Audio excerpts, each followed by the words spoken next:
Hello friends, एक बार फिर स्वागत है आपके अपने यूट्यूब चैनल ज्ञान प्लस पर।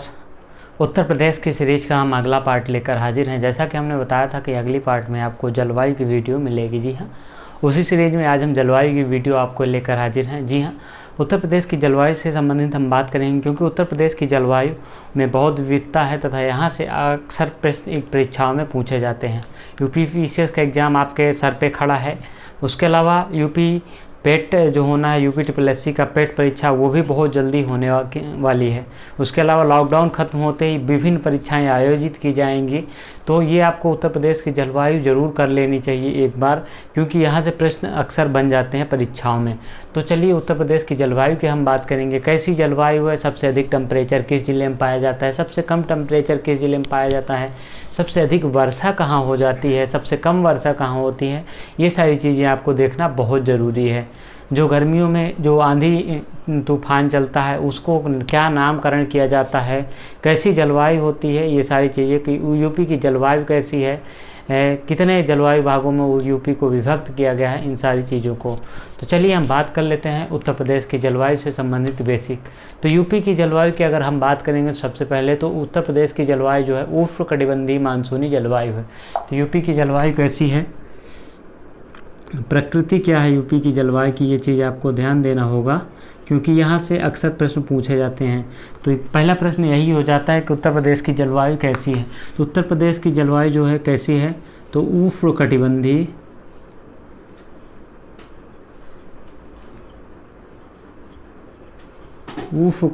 मानसूनी प्रकार की जलवायु है, या आप इसे मानसूनी प्रकार की भी जलवायु कह सकते हैं, उष्ण मानसूनी प्रकार की जलवायु। तो उष्णकटिबंधीय मानसूनी प्रकार की जलवायु है, यूपी की प्रकार की जलवायु है।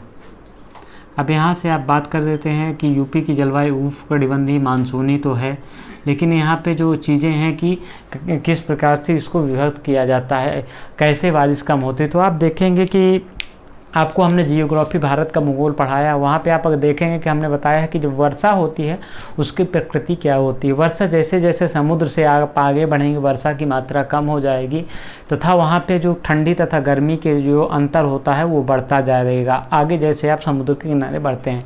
लेकिन उत्तर प्रदेश में ये है कि ठीक यहाँ भी उत्तर प्रदेश में भी वैसे ही प्रकृति चलती है, लेकिन जैसे ही आप आगे बढ़ेंगे तो हिमालय महान जो उत्तर प्रदेश के उत्तरी छोर में मिल जाएगा आपको, हिमालय महान उस साइड में जो है वर्षा की मात्रा अधिक हो जाती है। इसका कारण क्या है कि जब पवनें जो हैं आर्द्रता वाली पवनें जब हिमालय से टकराती हैं वहाँ पे घनघोर वर्षा करती हैं, इसलिए उत्तर प्रदेश में थोड़ा सा ग्राफ वर्षा का बदल जाता है, जैसा कि हम देखते हैं। अगर यही उत्तर भारत में हिमालय का मैदान ना होता तो सीधे आप चलते चलते तो वर्षा का जो है मात्रा कम होती जाती, लेकिन यहाँ पे जो है चीज़ें अलग होती हैं। तो सबसे अधिक वर्षा कहाँ होती है, ये चीज़ आपको देखना है।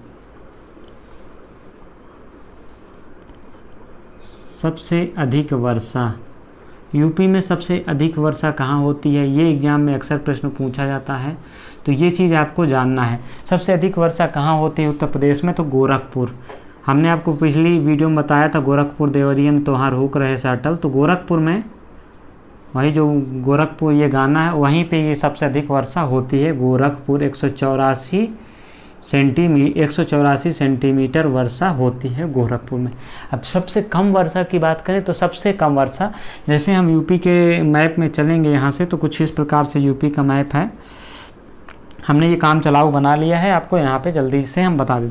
मथुरा आपका यहाँ है, आगरा ये है, फिर मथुरा यहाँ है, उसके बाद गोरखपुर आपका कहाँ पे है, यहाँ पे गोरखपुर है। तो सबसे अधिक वर्षा तो गोरखपुर में होती है, लेकिन सबसे कम वर्षा मथुरा में होती है। मथुरा में वर्षा का क्या कारण है, हमने आपको अभी बताया है कि जस्ट जैसे ये यहाँ से इधर ये समुद्री एरिया हमारा पड़ जाता है यहाँ पे, और इधर ये हमारा हिमालय का महान पर्वत पड़ जाता है। तो यहाँ पे क्या होता है कि ये नेपाल से यहाँ पे पर्वतीय चोटी ऊंची है, तो जब पवनें यहाँ से टकरा के वापस होती हैं तो यहाँ वर्षा करती हैं, और यहाँ पे जब वर्षा करती हैं तो नमी अधिक होती है। लेकिन जैसे जैसे यहाँ बढ़ेंगी तो धीरे धीरे इसमें नमी की मात्रा कम होती जाएगी, और सबसे कम वर्षा कहाँ होती है, मथुरा में होती है। मथुरा में कितनी वर्षा होती है, तो सबसे कम वर्षा की हम बात कर लेते हैं।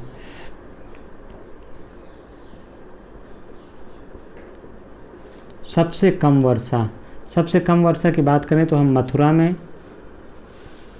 मथुरा में 54 सेंटीमीटर वर्षा होती है। ये चीज़ आपको याद रखना है। अब यहाँ पे हम बात कर लें कि आपको वर्षा की प्रकृति आप नॉर्मल तरीके से भी लगा सकते हैं पूरे उत्तर प्रदेश में। ये जैसे प्रकृति है तो वहाँ से आप जलवायु की काफ़ी मात्रा, अब यहाँ से पवनें आर्द्रता वाली पवनें चलेंगी तो ये जो तराई क्षेत्र उत्तर भारत का कहलाता है, ये यहाँ पे वर्षा सर्वाधिक मात्रा में पाई जाएगी, क्योंकि ये हिमालय की यहाँ पे क्या होती हैं, हिमालय से जब पवनें टकरा कर वापस होती हैं तो यहाँ पे वर्षा कम करती हैं। लेकिन जैसे ही आप यहाँ से बढ़ेंगे, यहाँ वर्षा अधिक होगी। ये हमारा इलाहाबाद है या प्रयागराज, यहाँ से वर्षा कम होगी और धीरे धीरे वर्षा की मात्रा यहाँ पे बढ़ती जाएगी। तो इस प्रकार से आपको ध्यान देना होगा कि ये हमारा हिमालय है, यहाँ से वर्षा अधिक होगी और यहाँ से अधिक होते होते इधर कम होती चली जाएगी। इसी प्रकार से दिल्ली में, आपकी लखनऊ में वर्षा ठीक ठाक हो जाएगी, लेकिन दिल्ली, मथुरा, आगरा यहाँ पे वर्षा कम होती जाएगी। तो ये चीज़ आपको यहाँ पे ध्यान देना बहुत ज़रूरी होता है कि आप इसको ध्यान देते रहिए। ये तो इस प्रकार से आप वर्षा की मात्रा अगर परीक्षाओं में पूछता है अगर क्रम लगाने को, तो अगर आप जिलों को याद रखते हैं कौन से ज़िले का क्या क्रम है, तो आप वहाँ से आसानी से कर सकते हैं। प्रदेश की जो वर्षा की जो मात्रा होती है वो कब होती है, ये चीज़ देखना है। तो ज़्यादातर उत्तर प्रदेश में जो वर्षा होती है वो 83% वर्षा जो है कब से होती है, 83% वर्षा जो है हमें कहाँ उत्तर प्रदेश में जुलाई से सितंबर के बीच में प्राप्त होती है। ये चीज़ आपको ध्यान देना है, जुलाई से सितंबर के बीच। बाकी की 17% वर्षा कुछ ठंडियों में हो जाती है, कुछ गर्मियों में हो जाती है। तो ये चीज़ आपको यहाँ पे ध्यान देना है कि उत्तर प्रदेश की जो वर्षा है वो कितनी कहाँ होती है। अब यहाँ पे हम बात कर लेते हैं उत्तर प्रदेश की वर्षा हमने कर ली है। तो उत्तर प्रदेश के वर्षा की अगर हम वर्षा से जस्ट आगे एक कदम और आगे आप बढ़ाएंगे तो सर्वाधिक वर्षा के बाद अगर हम तापमान की बात करते हैं तो तापमान उत्तर प्रदेश में कैसा रहेगा, पूरे उत्तर प्रदेश की जलवायु की हम बात कर रहे हैं तो उत्तर प्रदेश में जलवायु की कैसा तापमान पाया जाएगा। तो आपको पता है कि उत्तर प्रदेश में विभिन्न क्षेत्रों में बटा हुआ है। उत्तर प्रदेश को अगर हम क्षेत्रों में बांट ले, पहले हम यहाँ पे क्षेत्रों में अगर बांट लेंगे तो आपको आसानी होगी। तो पहले हम यहाँ पे उत्तर प्रदेश को क्षेत्रों में बांट लेते हैं। जैसे उत्तर प्रदेश के किन किन क्षेत्रों में आप बांट सकते हैं, तो ये चीज़ आपको जानना ज़रूरी है, कितने क्षेत्रों में हम बांट सकते हैं। तो क्षेत्र उत्तर प्रदेश के, तो उत्तर प्रदेश के क्षेत्रों की हम बात करते हैं तो सबसे पहले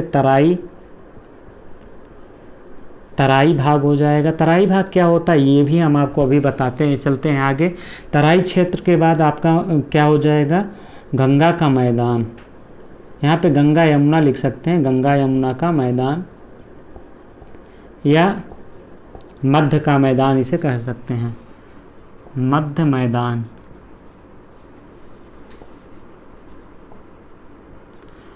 उसके अलावा दक्षिण का पठार कह सकते हैं, दक्षिण का पठार या बुंदेलखंड का पठार, कुछ ऐसा ही आप नामकरण कर सकते हैं, बुंदेलखंड का पठार।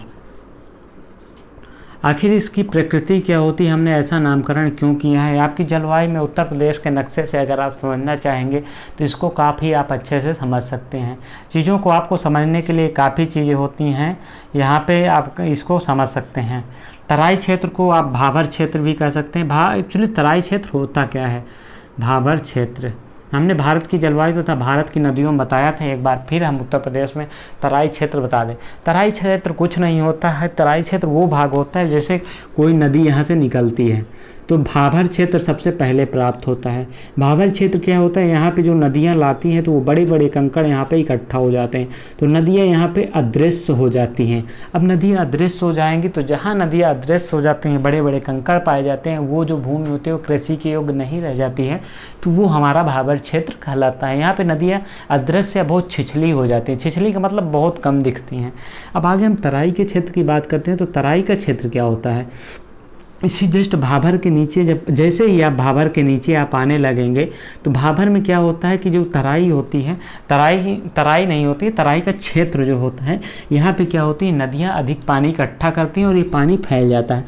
और ये पानी यहाँ पे क्या होता है कि ये जो फैलता है, यानी कि जो भाबर में नदियाँ अदृश्य हो गई थी वो अब फिर सामने ज़मीन पर आ जाती हैं और यहाँ पर पानी अक्सर भरा रहता है, तो ये दलदली क्षेत्र हो जाता है। आप इसे कह सकते हैं दलदली दलदली क्षेत्र। अब इन दलदली क्षेत्रों की बताया तो हमने मिट्टी में बात की थी कि इनकी जो मिट्टी होती है दलदली क्षेत्र की वो नीली मिट्टी होती है।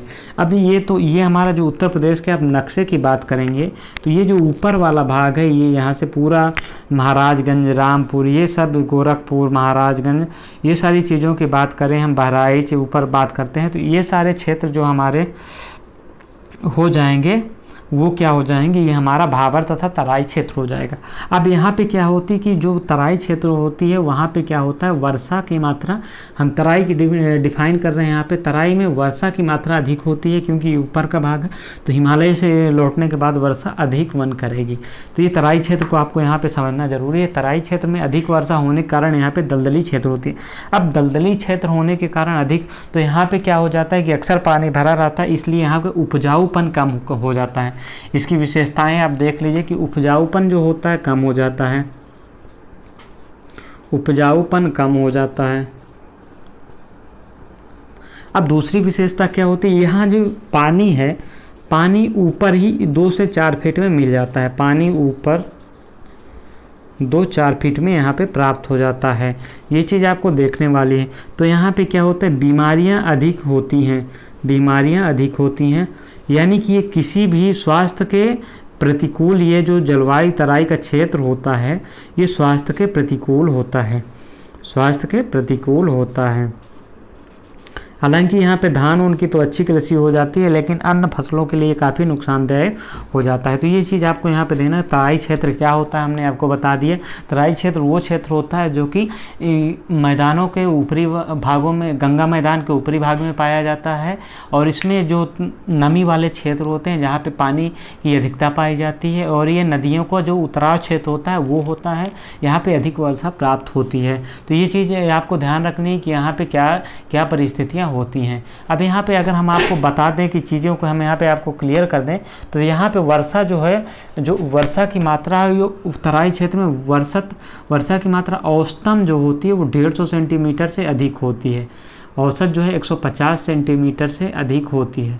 तो ये चीज़ आपको याद रखना है। यहाँ पे कभी कभी तराई क्षेत्र का औसत जो वर्षा होती है कितनी होती है, ये चीज़ आपको ध्यान देना है। अब इसकी चौड़ाई की अगर हम बात करें तो ये जो इधर है यानी कि उत्तर पश्चिम में जो क्षेत्र है इसकी चौड़ाई आप देखेंगे तो ये चौड़ाई आपकी 40 किलोमीटर के आसपास हो जाती है, 40 से 45 किलोमीटर।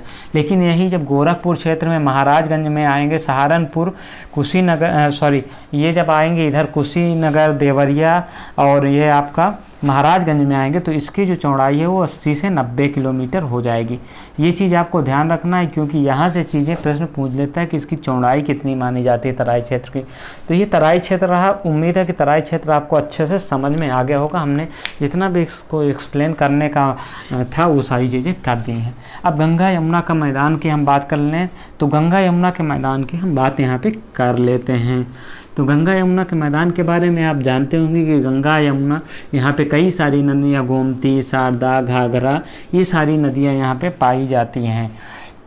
यमुना की भी कई सहायक नदियाँ मिलती हैं। तो यहाँ पे आपको चीज़ें देखने को मिल जाएंगी।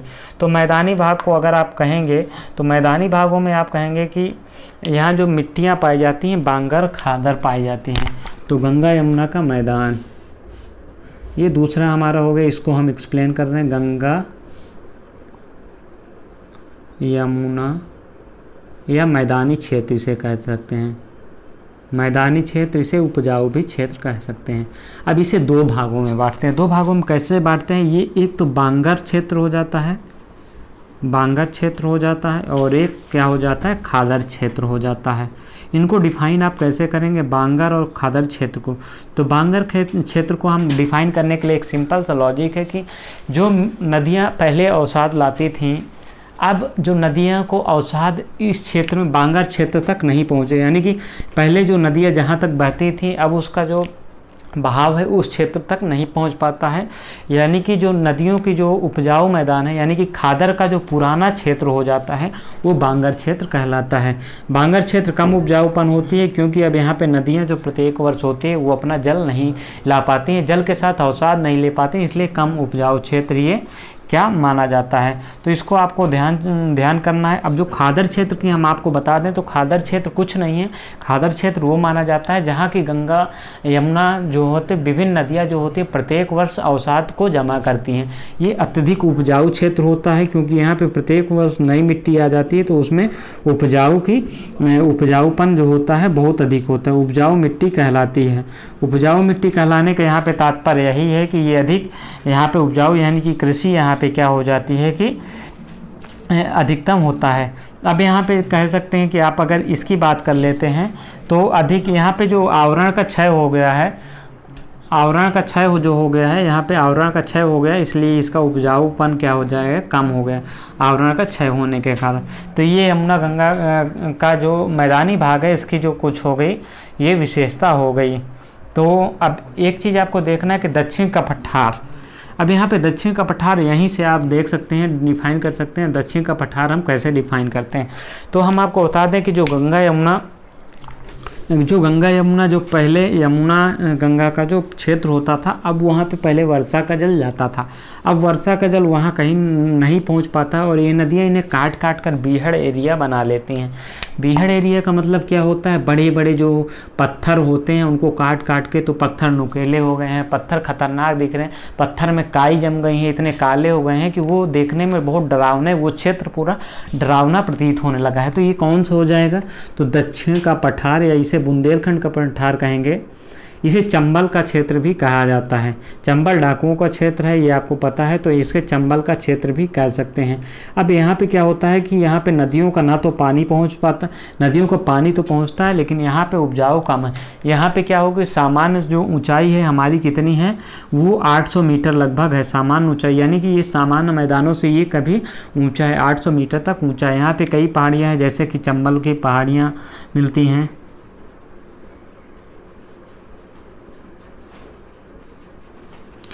चंबल की पहाड़ियाँ मिलती हैं, मिर्ज़ापुर की पहाड़ियाँ मिलती हैं, यहाँ पे मिर्ज़ापुर की पहाड़ियाँ मिलती हैं, यहाँ पे मिर्ज़ापुर की पहाड़ियाँ मिलती हैं। इसके अलावा अगर हम बात करते हैं दक्षिण भारत की तो मिर्ज़ापुर की पहाड़ी, कैमूर की पहाड़ियाँ यहाँ पे मिल जाती हैं, कैमूर की पहाड़ियाँ। तो यहाँ पे क्या होता है कि यहाँ पे वर्षा की मात्रा काफ़ी कम होती है, या वर्षा की मात्रा जब होती है तो यहाँ पे क्या होता है, वर्षा का पानी तेज़ी से नीचे की ओर उतरता है, तो ये काफ़ी यहाँ पे ख़तरनाक हो जाती हैं। तो ये यहाँ पे इन पहाड़ियों में कई जल के स्रोत भी मिलते हैं, छोटी छोटी नदियाँ यहाँ से निकलती हैं। तो दक्षिण का बीहड़ का पठार आपका चंबल का क्षेत्र या बुंदेलखंड का क्षेत्र कह सकते हैं। बुंदेलखंड में क्या है, यहाँ पे सूखा क्यों अधिक पड़ता है, ये चीज़ आपको, यहाँ पे अक्सर वर्षा कम पाई जाती है, बुंदेलखंड में वर्षा कम होती है, जिससे कि यहाँ पे काफ़ी पहाड़ी एरिया है।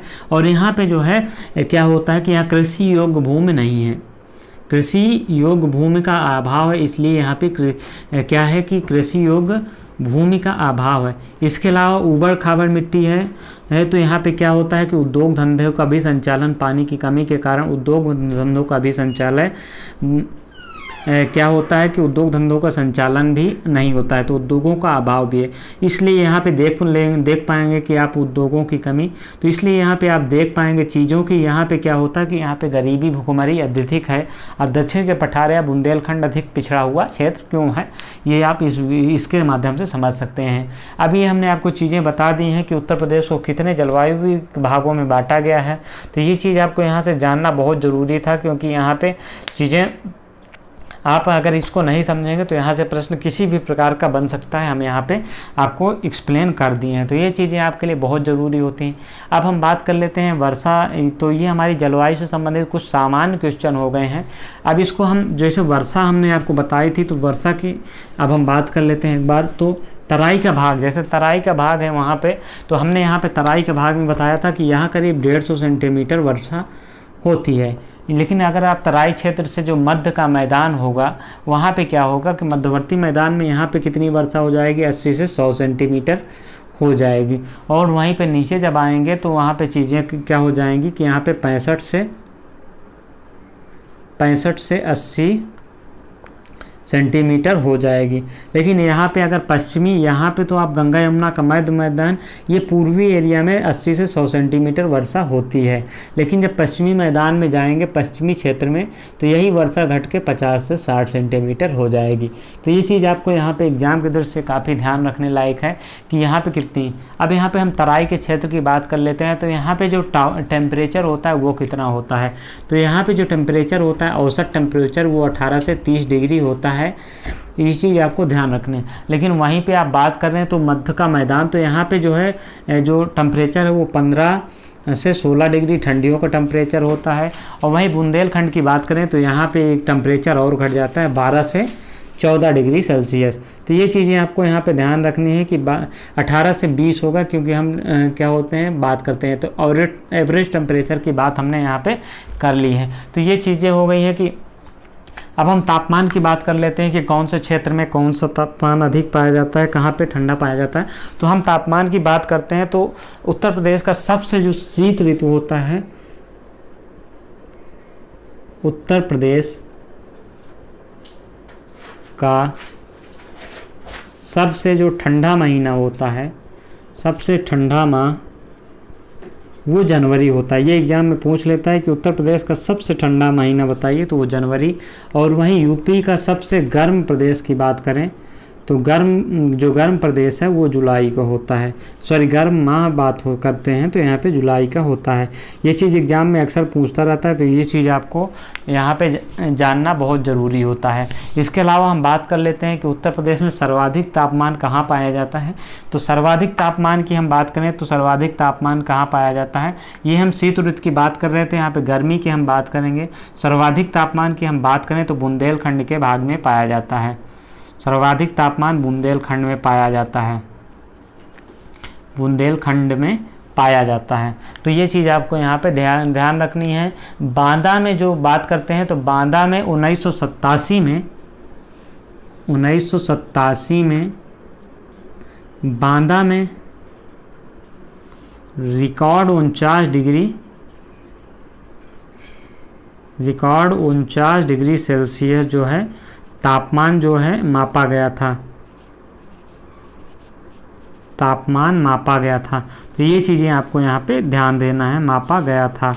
अब ये चीज़ें हम तापमान से संबंधित हमारी बात हो गई है। जो गर्मी में हमारी जो लू भरी आंधियाँ चलती हैं उसे हम लू कहते हैं। लू जो शाम के वक्त जो बहुत गरम हवा चलती है, और यहाँ पे क्या होते हैं धूल भरी आंधियाँ भी 100 से 100 किलोमीटर, 80 किलोमीटर, इस प्रकार की आंधियाँ। अपने गर्मी में अगर आप ग्रामीण प्रदेश से होंगे तो वहाँ पे आप देखे होंगे, क्योंकि शहरों में तो ज़्यादा धूल भरी समझ में नहीं आती है, लेकिन ग्रामीण प्रदेशों में वो धूल भरी आंधी का आप साफ क्या कर सकते हैं, अनुभव कर सकते हैं। तो ये चीज़ आपको यहाँ पर जानना ज़रूरी था।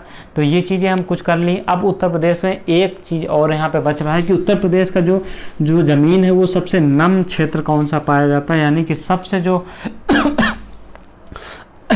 नमी, उत्तर प्रदेश में सर्वाधिक नमी कहाँ पाई जाती है, सर्वाधिक नमी, ये क्या हो जाता है। सर्वाधिक नमी की हम बात करें तो वेटलैंड भूमि की हम बात करते हैं। वेटलैंड भूमि की अगर हम बात करते हैं तो यहाँ पे सर्वाधिक वेटलैंड भूमि की बात करेंगे तो ये सोनभद्र है। सोनभद्र में सर्वाधिक नमी पाई जाती है। सोनभद्र में अगर नमी की बात करते हैं तो कितनी पाई जाती है, 5.08% जो है यहाँ पे क्या पाई जाती है, नमी पाई जाती है। और सबसे कम जो है, सबसे जो कम है वेटलैंड भूमि की बात करेंगे तो ये हमारा बागपत हो जाएगा। बागपत की बात करेंगे तो ये 0.18% जो है यहाँ पे नमी पाई जाती है। तो ये कुछ जो है उत्तर प्रदेश में जो कृषि की बात करते हैं, सर्वाधिक सिंचाई जो है सर्वाधिक सिंचाई नलकूपों के माध्यम से होती है। सर्वाधिक सिंचाई नलकूपों के माध्यम से होती है। तो ये चीज़ आपको यहाँ से ध्यान देना होगा कि ये उत्तर प्रदेश की जलवायु संबंधित जो महत्वपूर्ण फैक्ट एग्जाम के दृष्टि से बनने वाले थे ये हमने करा दिए हैं। यहाँ पे आपको ज़रूरी है कि ये चीज़ आप देख लें यहाँ से, क्योंकि एक दो प्रश्न यहाँ से एग्जाम में देखने को अक्सर मिल जाते हैं। तो ये उत्तर प्रदेश की जलवायु से संबंधित कुछ महत्वपूर्ण जो टॉपिक था उसमें जहाँ से प्रश्न बनते हैं हम वहाँ पर आपको करा दिए हैं। तो इस वीडियो में फिलहाल इतना ही। अगली वीडियो में हम फिर मिलेंगे एक नई टॉपिक के साथ। तब तक के लिए धन्यवाद।